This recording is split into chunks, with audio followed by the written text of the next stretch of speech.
Hey, welcome to the wonderful world of foil transfers. We're working with this really cute cross that I found at Hobby Lobby, and I've painted it white and also applied one full coat of our foil adhesive. And definitely make sure that dries for at least 30 minutes before you get started. I have chosen our absolutely gorgeous Andressa foil, which is just like a vintage floral design. And you lay that over the top of the dried foil adhesive.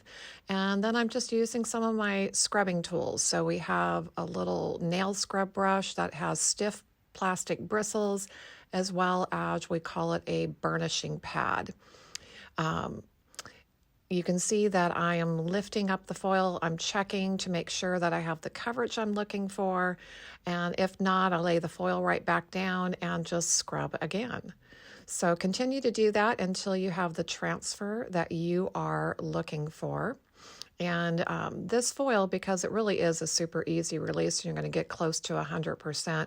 It can tend to do a little bit of what we call over release. And that's what you see me doing with the toothbrush, is just kind of scrubbing off those extra little bits and pieces.